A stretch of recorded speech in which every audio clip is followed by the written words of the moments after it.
जय हिंद। कैसे हैं आप सब। उम्मीद है आप जहां भी होंगे स्वस्थ होंगे। साथियों, हम लोग पढ़ रहे थे कक्षा 10 का गणित, लेसन नंबर 5, समांतर श्रेणियां। साथियों, आज की वीडियो में हम लोग एक नया टॉपिक समझेंगे, एपी का nवां पद। एपी का nवां पद का मतलब होता है समांतर श्रेणी का nवां पद।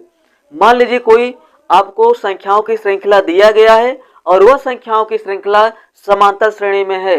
आपके सामने एक संख्याओं की श्रृंखला दिया गया है, यह संख्याओं की श्रृंखला समांतर श्रेणी में है। कैसे पता लगाएंगे?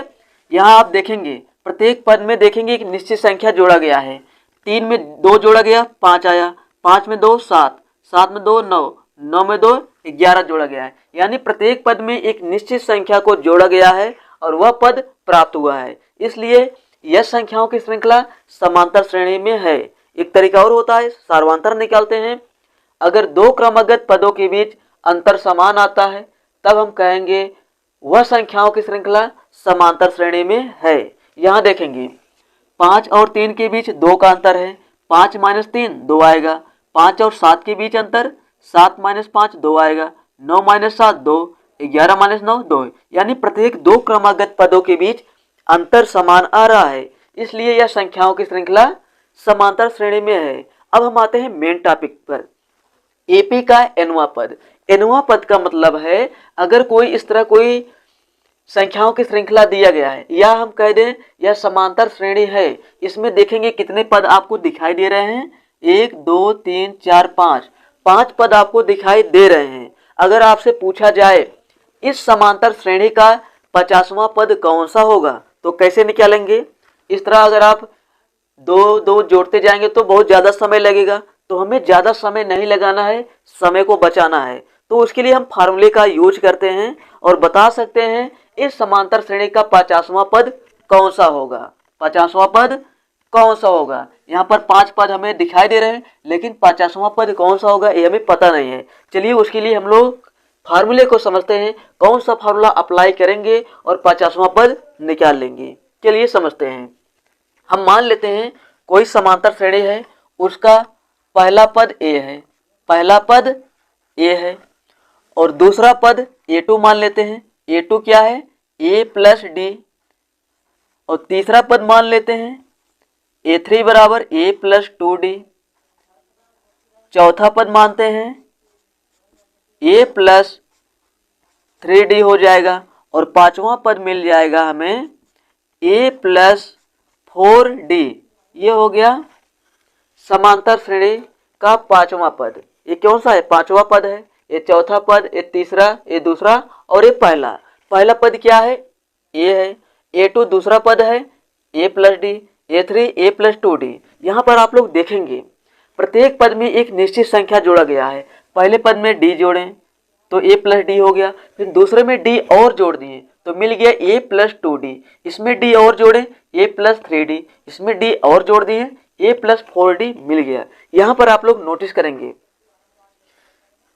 जब यहाँ पर 5 है तो यहाँ 4 है, यहाँ 4 है तो यहाँ 3 है, यहाँ 3 है तो यहाँ 2, यहाँ 2 है तो यहाँ 1। यहाँ पर देखेंगे यहाँ पर जो संख्या है इस संख्या से एक कम है। यहाँ पर जो संख्या है उससे एक कम है। यहाँ पर देख पा रहे हैं। अगर इसी तरह हम डॉट डॉट आगे बढ़ाते जाएं तो आपको मिलेगा, देखिए 1 2 3 4 5 तो आगे चलता जाएगा तो हम मान लेते हैं an। क्या मान लेते हैं? an। क्या हो गया? 1 2 3 4 5 डॉट डॉट डॉट हम मान लेते हैं an। तो an बराबर क्या होगा? यहाँ देखिए a सब में सेम है, a सेम है तो लिख देते हैं a प्लस, बीच में प्लस है तो प्लस लगा दिया। उसके बाद देखेंगे जब यहाँ 5 था तो यहाँ 4, यहाँ 4 था तो यहाँ 3, यानी इस संख्या से एक कम था। यहाँ पर जब यहाँ n है तो यहाँ n से एक कम रहेगा। यहाँ मतलब n से एक कम का मतलब होता है जब यहाँ n तो यहाँ होगा n माइनस 1 और d तो रहेगा, d का मल्टीप्लाई इसमें हो जाएगा। तो समझ में आ गया? यही है एपी का nवां पद निकालने का फार्मूला। एपी का nवां पद निकालने का फार्मूला। अगर हमें किसी समांतर श्रेणी का प्रथम पद और सार्वंतर पता है तो उस श्रेणी का हम nवां पद निकाल सकते हैं। पहला, दूसरा, तीसरा, 20वां, 50वां कौन सा भी पद निकाल सकते हैं, कोई भी पद निकाल सकते हैं। इस फार्मूले का यूज करके हम इस समांतर श्रेणी का 50वां पद निकाल लेंगे, 50वां पद निकाल लेंगे।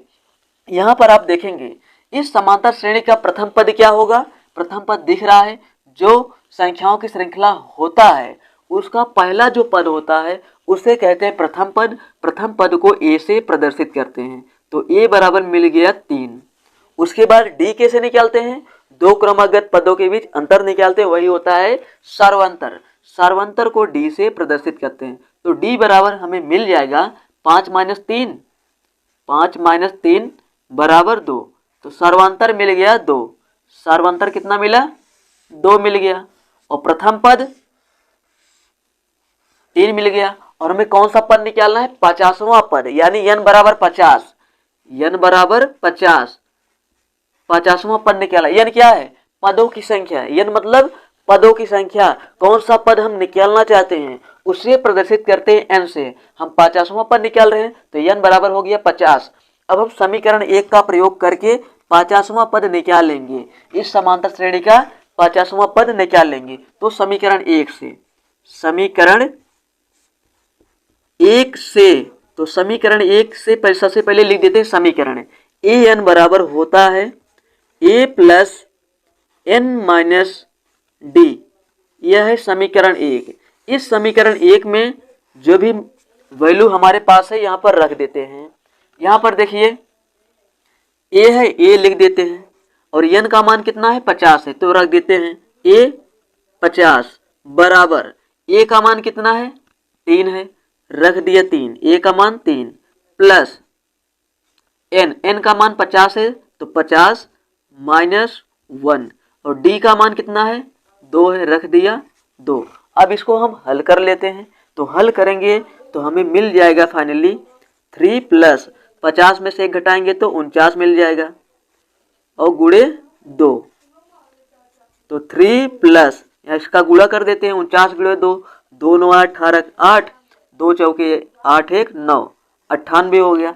और 98 में हम 3 जोड़ेंगे तो कितना मिल जाएगा, 8 3 11 के 1, 9 1 10, 9 1 10। ये मिल गया 50वां पद। A5 का मतलब क्या है, A5 का मतलब है 50वां पद। समांतर श्रेणी का 50वां पद क्या मिल जाएगा 101। समांतर श्रेणी का 50वां पद 101। जैसे समांतर श्रेणी का पहला पद A1, दूसरा पद A2, तीसरा पद A3, चौथा पद A4, पांचवा A5, उसी तरह 50वां पद हो जाएगा A50। A50 हमें कितना मिल गया 101। इस तरह आप लोग प्रथम पद और सर्वांतर दिए रहने पर समांतर श्रेणी का कोई भी पद निकाल सकते। अगर आपको इस तरह संख्याओं की श्रृंखला नहीं दिया है तो एक तरह से क्वेश्चन और पूछ सकता है। क्वेश्चन में आपको दिया रहेगा समांतर श्रेणी का प्रथम पद और सर्वांतर दिया रहेगा, और कहेगा प्रथम पद ए और सर्वांतर डी की सहायता से समांतर श्रेणी का 20वां पद ज्ञात कीजिए, 20वां पद ज्ञात कीजिए। तो आपको क्या क्या दिया है, समांतर श्रेणी का पहला पद दिया है 4 और सर्वांतर दिया है 3, तो उस समांतर श्रेणी का निकालिए 20वां पद, n बराबर 20। जब कह दे 20वां पद निकालिए तो मान लेंगे n बराबर 20। जब कह दे 10वां पद निकालिए तो n बराबर 10 मान लेंगे। ठीक है, अब इस समीकरण का हम यूज करते हैं, इस समीकरण का हम यूज करते हैं। इस समीकरण में हम a, d और n का मान रख देंगे और हमें मिल जाएगा उस समांतर श्रेणी का 20वां पद। ठीक है, रख देते हैं, यहाँ रखते हैं, a लिख दिया और यहाँ पर n का मान है 20, तो रख दिया 20, a 20 बराबर a का मान है 4, यहाँ रख देते हैं 4, 4 हमने रख दिया। उसके बाद n का मान हमारे पास है 20, रख दिया हमने 20 माइनस 1, और d है, d का मान 3 दे रखा है तो रख देते हैं। अब इसे हम हल कर लेते हैं, 4 प्लस 20 में से 1 घटाएंगे 19 आ जाएगा, 19 गुणे 3। अब इसे हल कर लेते हैं, 4 प्लस 19 3 57, 57 हो गया। और 57 में 4 जोड़ेंगे कितना मिल जाएगा, 57 में 4 जोड़ेंगे तो मिल जाएगा 61, 57 में 4 जोड़ेंगे तो मिलेगा 61। ये मिल गया 20वां पद। हमारे पास क्या क्या दिया गया था, हमको दिया गया था समांतर श्रेणी का प्रथम पद दिया था और सार्वंतर दिया था और हमसे पूछा गया था इसकी सहायता से उस समांतर श्रेणी का 20वां पद निकालिए, तो 20वां पद मिल गया 61। इस तरह आप लोग निकाल सकते हैं। अगर इस तरह कोई श्रृंखला दिया है तो आगे का कोई भी पद आप निकाल सकते हैं। अगर श्रृंखला नहीं दिया है, प्रथम पद दिया है, सार्वंतर दिया है, तो जो पद पूछेगा वो पद निकाल देंगे। अगर प्रथम पद दिया है और मान लीजिए 20वां पद दिया है तो आप सार्वंतर निकाल सकते हैं। अगर इन तीनों में से कुछ भी दिया है, एक अननोन रहेगा तो उससे निकाल लेंगे। ठीक है, आई होप आप लोग इसे समझ गए। ये फार्मूला तो हो गया समांतर श्रेणी के आगे का पद निकालने के लिए। अगर इस तरह श्रृंखला दिया है तो आगे के और पद आप निकाल सकते हैं। अगला पद कौन सा होगा? अब हम लोग समझते हैं, अगर समांतर श्रेणी दिया गया है और लास्ट वाला पद हमें पता है, इस तरह समांतर श्रेणी हमें दिया गया है और लास्ट वाला पद हमें दिया गया है, लास्ट वाला पद हमें दिया गया है, और आगे से बढ़ा देते हैं इसे समझने के लिए। 13, 2 15 और 2 17, ये हमारे पास समांतर श्रेणी है। इसमें आप देखेंगे इस समांतर श्रेणी का प्रथम पद 3 है और लास्ट वाला पद कितना है? 17 है, और आगे पद नहीं दिए गए हैं, आगे पद नहीं दिए गए हैं। ये जो समांतर श्रेणी है यह परिमित समांतर श्रेणी है। कैसी समांतर श्रेणी है? परिमित समांतर श्रेणी है, क्योंकि इसमें पदों की संख्या सीमित है, इसलिए हम इसे कह सकते हैं सीमित समांतर श्रेणी। अगर डॉट डॉट नहीं लगा है तो कहेंगे सीमित समांतर श्रेणी, अगर डॉट डॉट लगा है तब उसे कहेंगे असीमित समांतर श्रेणी। यहाँ पर हमें प्रथम पद पता है और अंतिम वाला पद पता है, तब हमें पूछा जाएगा इस समांतर श्रेणी में कुल कितने पद होंगे, कुल कितने पद होंगे। उसके लिए हम एक फार्मूला यूज करते हैं, an के स्थान पर l रख देते हैं, an के स्थान पर l रख देते हैं। जब हमें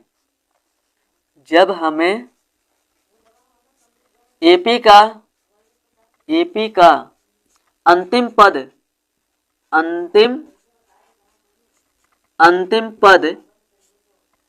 पद को हम L से प्रदर्शित करते हैं। अंतिम पद L ज्ञात होता है,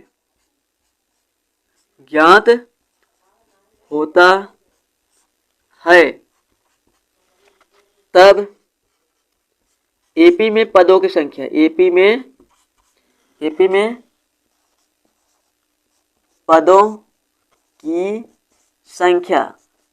पदों की संख्या निकाल सकते हैं। यहाँ पर हमें अंतिम पद पता है तो उसके लिए फार्मूला यूज करते हैं, an के स्थान पर l रख देते हैं, तो l बराबर मिल जाएगा a plus n-1 into D. सब सेम है, केवल हमने an के स्थान पर रख दिया l, an के स्थान पर l रख दिया। an तब यूज करते हैं जब समांतर श्रेणी असीमित हो, आगे कितने पद हमें नहीं पता है, तब हम an प्रयोग करते हैं।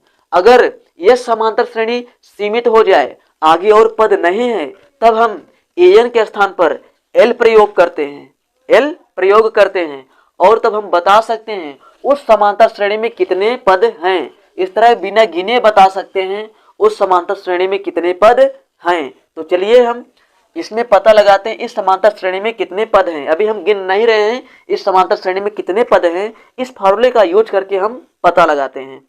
तो चलिए इसे करते हैं। यहाँ थोड़ा जगह है, यहाँ पर कर देते हैं।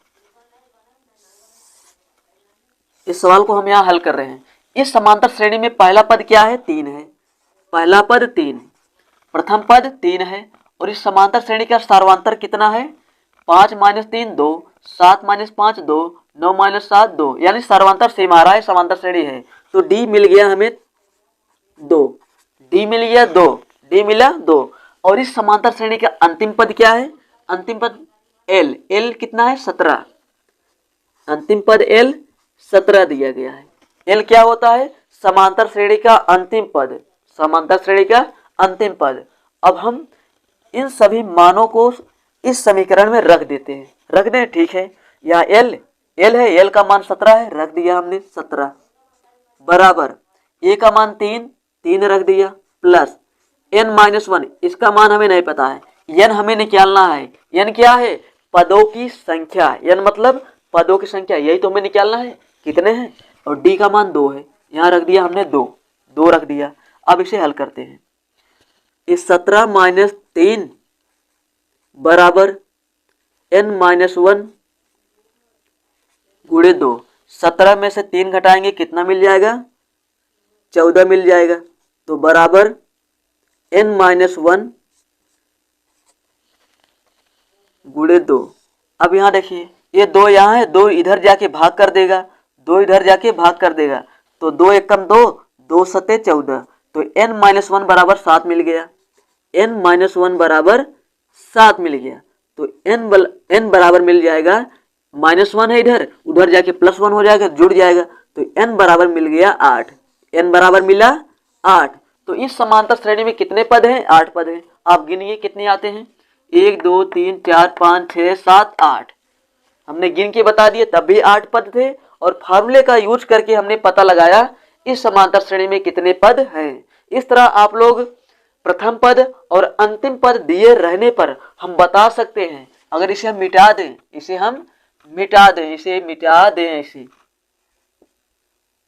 तरह अन्य पद को गायब कर दें, तब हम बता सकते हैं इस समांतर श्रेणी में कितने पद हैं, कितने पद हैं। प्रथम पद हमें पता है, अंतिम पद पता है, और सार्वंतर हम निकाल लेंगे। तो हम इस फार्मूले का यूज करके हम बता सकते हैं इस समांतर श्रेणी में कितने पद हैं। आई होप आप लोग इसे अच्छी तरह से समझ गए होंगे। चलिए अब हम लोग nवां पद से संबंधित आपके किताब में जितने भी उदाहरण हैं, सभी उदाहरण को हल करते हैं। 2 उदाहरण आप लोगों के सामने हैं, यहाँ पर लिखा गया है उदाहरण नंबर 3 और उदाहरण नंबर 4। उदाहरण नंबर 3 में एपी दिया है 2 7 12 ... का 10वां पद ज्ञात कीजिए। इस एपी में हमें 3 पद दिख रहे हैं, 2 7 12। इस एपी का 10वां पद कौन सा होगा, हम फार्मूले का यूज करके बताएंगे। अगर फार्मूला नहीं लगाएंगे तब भी आप बता सकते हैं। यहाँ देखिए सर्वांतर कितने का आ रहा है, 2 क्रमागत पद लेंगे, उनके बीच अंतर निकालेंगे।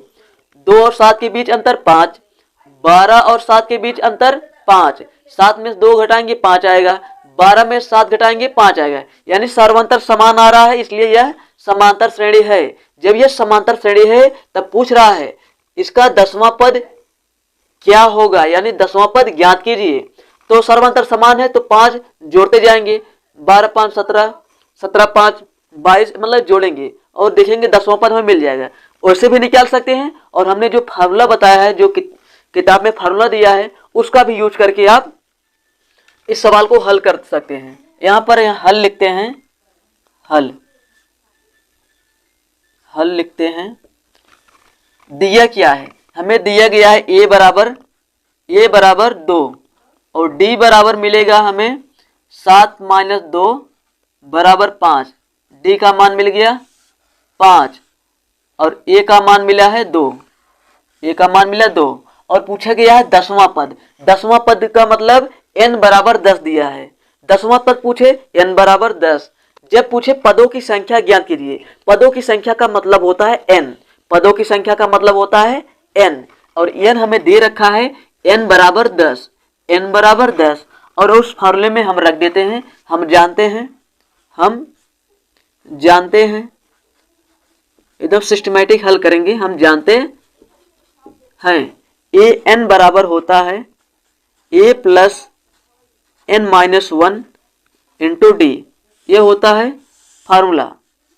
जब हमें प्रथम पद पता हो और सर्वांतर पता हो और पूछा जाए उस समांतर श्रेणी का 5वां पद, 10वां पद, 20वां पद कौन सा है, तो इस फार्मूले का हम यूज करते हैं। अब इन सभी मानों को इस समीकरण में रख देते हैं, इस समीकरण में रख देते हैं।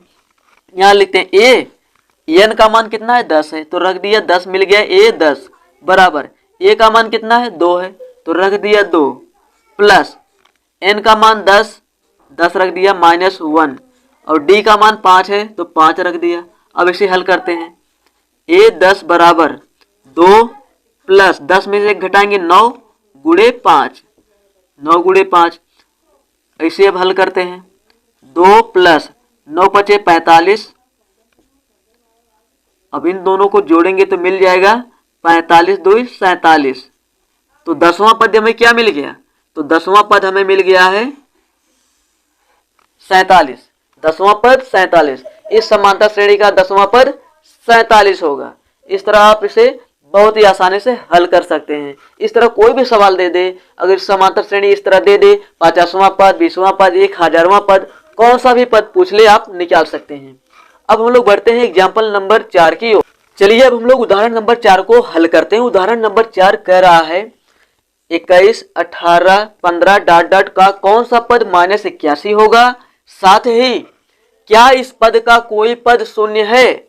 इसमें दो आंसर हमें निकालने हैं। हमें बताना कौन सा पद -81 होगा। आपको पता होगा जो पदों की संख्या होता है उसे हम n से प्रदर्शित करते हैं। ये आपको क्लियर है। यानी हमें इसमें n निकालना है, n हमें निकालना है। तो यहाँ पर जो हमें दिया है लिख लेते हैं। यहाँ पर देखेंगे हमें जो प्रथम पद है इस समांतर श्रेणी का a है। हल करते हैं। प्रथम पद a दिया है, प्रथम पद a बराबर 21 दिया है। और d कैसे निकालेंगे, दो क्रमागत पदों के बीच अंतर निकालते हैं। तो d हमें मिल जाएगी यहाँ से d बराबर 18 -21। 18 में से जब -21 करेंगे तो मिलेगा -3।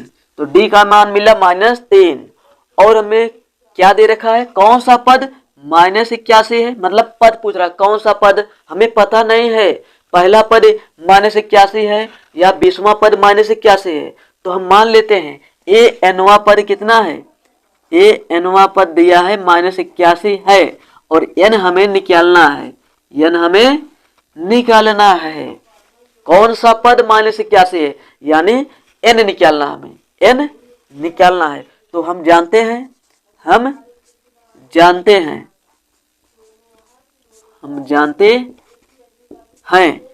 an बराबर a plus n-1 into D, n-1 into D. n हमें निकालना है तो n के स्थान पर n ही रहेगा। तो a और d का मान रख देते हैं। जो हमें n निकालना है तो हम मान लेते हैं ये जो -81 है या a nवां पद है, a nवां पद -81 है। तो हमने मान लिया है a n बराबर -81। अब इन सभी मान को यहाँ पर रख देते हैं। तो a n का मान -81 बराबर a का मान 21 रख दिया प्लस n-1, n हमें नहीं पता इसे रहने देते हैं। और d का मान कितना है -3, तो रख दिया हमने -3। अब देखिए यहाँ पर 21 प्लस में है, इस साइड जाएगा तो -21 हो जाएगा। तो -81 -21 बराबर n-1 और यह -3। अब इन सबको जोड़ लेंगे, माइनस ही रहेगा।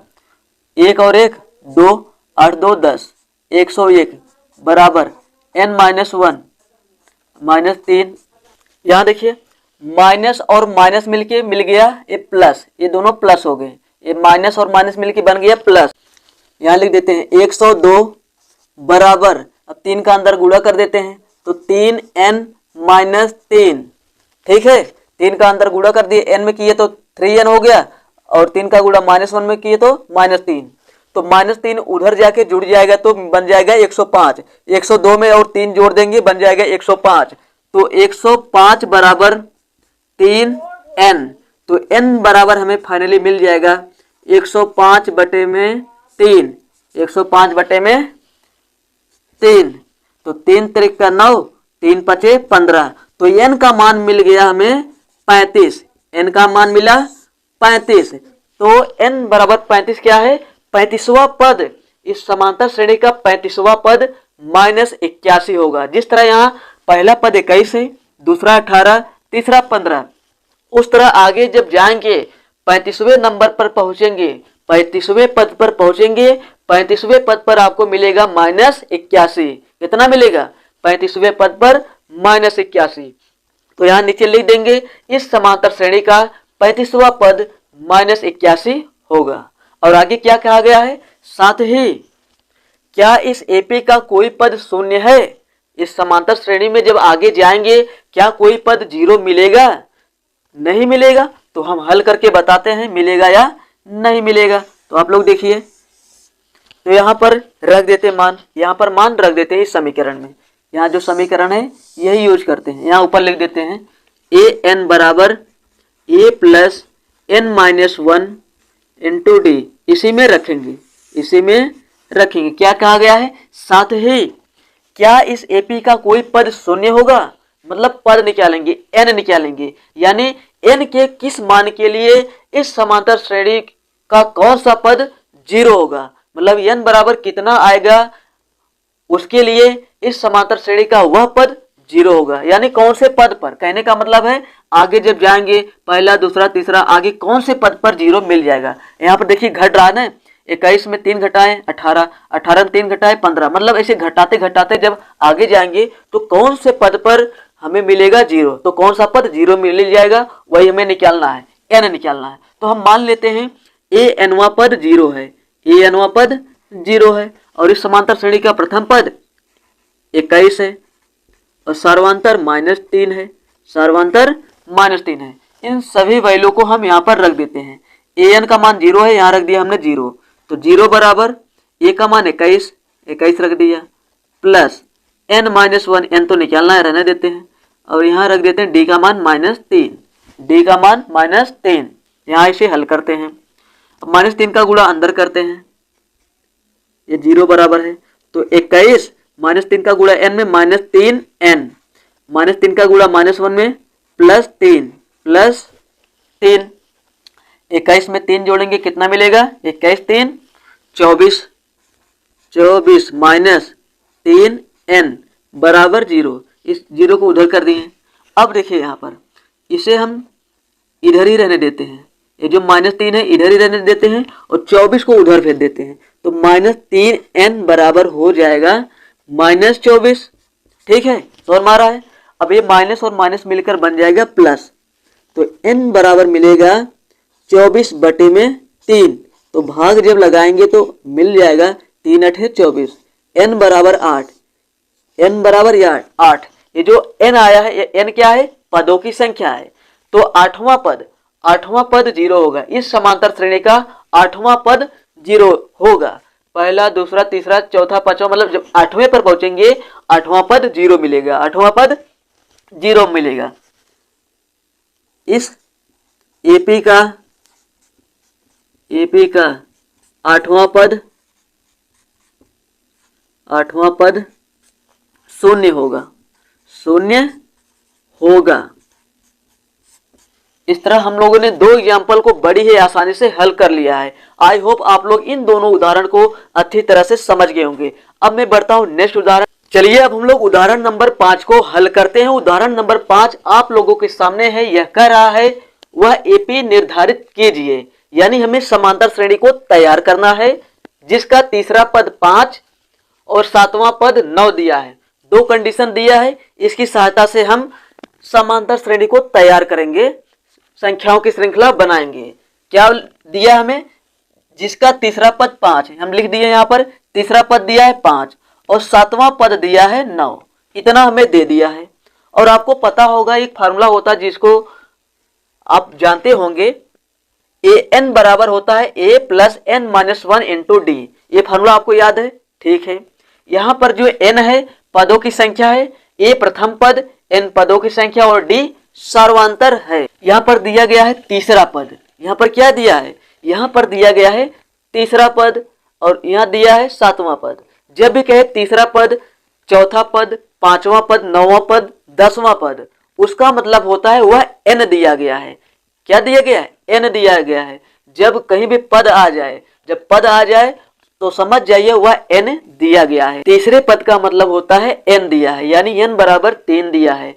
जब एन बराबर 3 दिया है तो एन बराबर हम यहाँ 3 रख देते हैं। एन बराबर जब हम यहाँ 3 रखेंगे, ए3 बराबर ए प्लस एन के स्थान पर हमने 3 रखा क्योंकि दिया गया था तीसरा पद। तीसरा पद मतलब एन बराबर 3, एन बराबर 3 हमने यहाँ रख दिया। एन का स्थान पर 3 रखा तो बन गया ए3, ए प्लस एन का मान 3 रखा, 3 में से 1 घटाएंगे 2, तो मिल गया 2d। ठीक है, और तीसरा पद हमें दे रखा है, तीसरा पद हमें दे रखा है, तीसरा पद हमें दे रखा है। ये जो a3 है ये क्या है? तीसरा पद। ये a3 क्या है? तीसरा पद। और तीसरा पद हमें दिया है 5। a3 के स्थान पर हम रख देते हैं 5। a3 बराबर हो गया 5, a प्लस 2d। इसे समीकरण अभी नाम हम दे देते हैं 1। समीकरण नाम हमने दे दिया 1, ठीक है। उसके बाद दिया है 7वां पद। क्या दिया है? 7वां पद, यानी n बराबर 7। n बराबर जब हम इसमें 7 रख देंगे तो हमें मिल जाएगा a7। a7 बराबर a, n का स्थान पर जब 7 रखेंगे तो 7 में से 1 घटाएंगे 6 मिल जाएगा, तो 6d।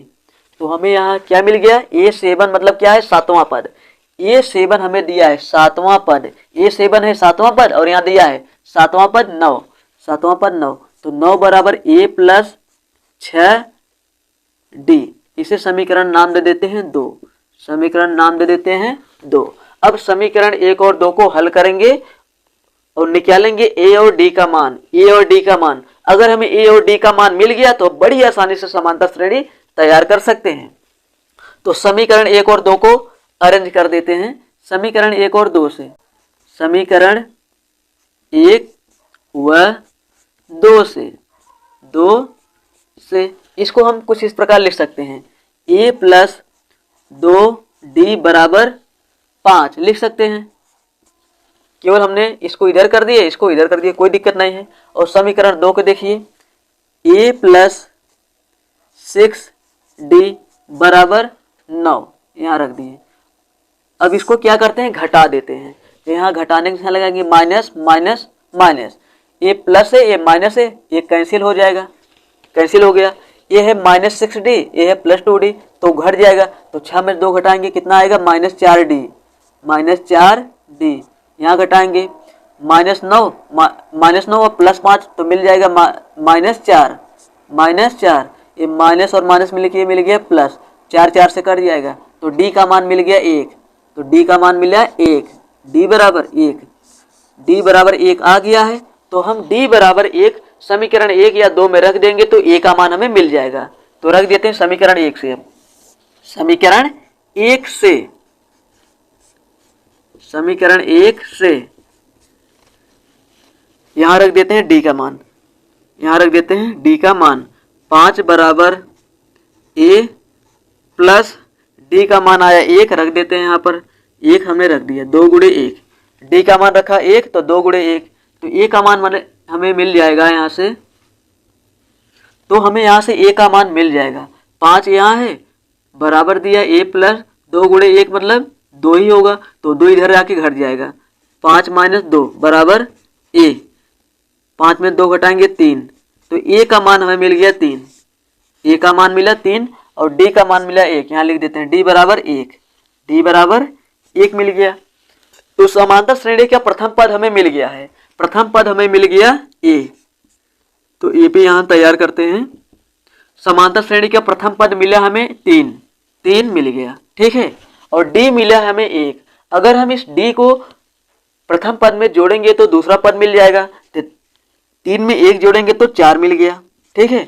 4 में फिर 1 जोड़ेंगे तो 5 मिल जाएगा, 5 में फिर 1 जोड़ेंगे 6, 6 में फिर 1 जोड़ेंगे 7। इस तरह आप देख पा रहे हैं समांतर श्रेणी बनकर तैयार हो गई है, समांतर श्रेणी बनकर तैयार हो गई है। इस तरह हमने एग्जाम्पल नंबर 5 को बड़ी आसानी से हल कर लिया। क्या हमें दिया गया था? तीसरा पद मतलब a3 दिया गया था, a3 5 दिया गया था, और 7वां पद मतलब a7 दिया गया था 9, यहाँ पर रख दिया और हल। समीकरण 1 और 2 को हल कर लिया, a और d का मान मिल गया। जब a का मान मिल गया और d का मान मिल गया तो समांतर श्रेणी हम बहुत ही आसानी से बना सकते हैं। अगर a का मान हमें पता है, उसमें सर्वांतर जोड़ते जाएंगे, समांतर श्रेणी बनकर तैयार हो जाएगी। आई होप आप लोग उदाहरण नंबर 5 को भी अच्छी तरह से समझ गए होंगे। तो दोस्तों आज के लिए इतना ही, वीडियो बहुत ज़्यादा लंबा हो जाएगा, आप लोग बोर हो जाएंगे। आज के लिए इतना ही, मैं मिलता हूँ किसी नए वीडियो में, तब तक के लिए जय हिंद।